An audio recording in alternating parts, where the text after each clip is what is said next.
How's it going, everybody? As the Daybreak Show continues on, happy to have Executive Director for the Mason County Economic Development Council, Jennifer. How are you? I am doing pretty good. How are you? First things first, it's great to have you in studio. Oh my gosh, I'm so excited to be back. I'm looking. Spencer was here. Yeah, everybody's here. We're just having a good time. I remember we did an interview, a masked interview, probably a year ago, and that might have been like the last time in person we've done anything in person. Yeah.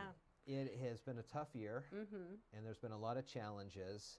The EDC has worked so hard helping maintain Mason County business. You guys have facilitated millions of dollars throughout the county to help businesses stay afloat and help businesses keep their employees. And it appears as though, based on numbers, we're kind of getting out of this here. It does feel like that. I do want to stress that our businesses are still going to be recovering for a couple of years, but with us hitting that landmark number that the governor gave us, the 70%, waiting for his announcement to be able to actually fully open and enjoy the summer a little bit more normally, there's still some precautions that you're going to have to take, and I think there's a lot of grace and respect that we're going to have to implement. We're coming out of some hard fear habits for the last year and a half, and changing those is going to take time. People are still going to feel more comfortable with a mask.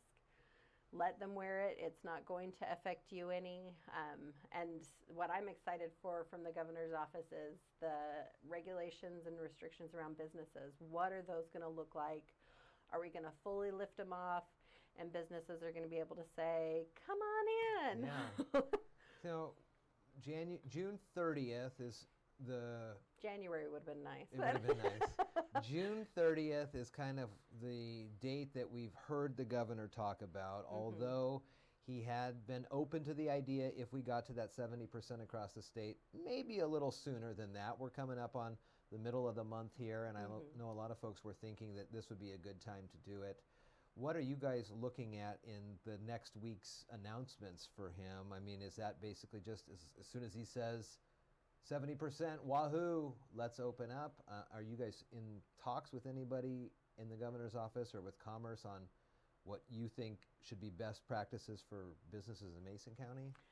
We're working with Department of Commerce is really the lead who takes the governor's direction and implements it down the chain. L&I is part of that discussion as well, but really at a local level, because a lot of our businesses are small enough that they don't really meet that high bar. You know, this is a very visible company that if you're doing something, let's watch out. But I'm excited to see our event centers being able to be opened. The Ridge has 2 giant events. Well, I should preface that could be giant events. They were projected before COVID to be very big events for our community. So seeing what those look like, if there are still restrictions around larger gatherings like that, even if you're fully open, they are outdoor spaces. So what does that look like?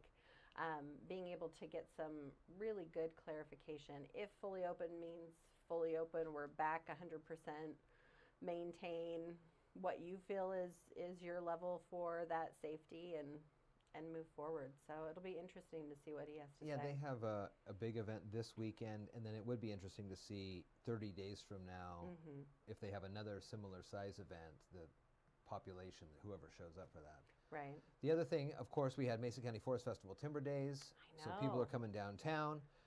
People are going to be out recreating, doing all sorts of events, and now it's just a great time too, with people coming from other counties that may have different restrictions. Like you said, give them some grace. Majority of folks that may be traveling may opt to wear the mask just for an unknown of the situation around them. You know, they may be comfortable maskless in their own neighborhoods, right, but when they're out and about in different counties, in bigger environments with more people that you don't know, I think it's easy to make that first step of pulling off the mask, not having to really, especially if everybody in your group is fully vaccinated, you know, your family get together, you're actually feeling like it's a get together, not hey, it's nice to see you, Mom, from that distance. And even the slightly bigger friend groups. But when you're talking hundreds of people and thousands of people, And as we look at our festivals and events that can pull in those kinds of numbers, just really, we've got to approach this shift kind of like we did at the beginning of COVID. There was a lot of support for each other at the beginning of COVID. What can we do to help? How can we help you feel safer, better? Let's protect the people. Let's flip that in reverse coming out of it. If somebody feels more comfortable hand sanitizing, every time they touch something, let them. Before COVID, we might have been like, oh, that person's wearing a mask, I wonder why, but it's still their decision to be able to wear that. So really supporting our community and making it a welcoming and an inviting place to be.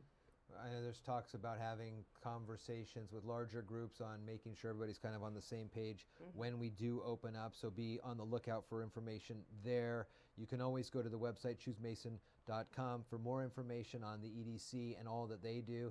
Jennifer, it's always good to see you. You as well. And it's like even better to see you in studio in person. I know. I remember the masked interview and thinking, oh my gosh, every time I talk, the mask goes in. This was before all of those extra, silicone mouth guards to make it easier, the different kind of masks that stay popped out, going, oh my gosh, I can't speak. It's been a crazy year.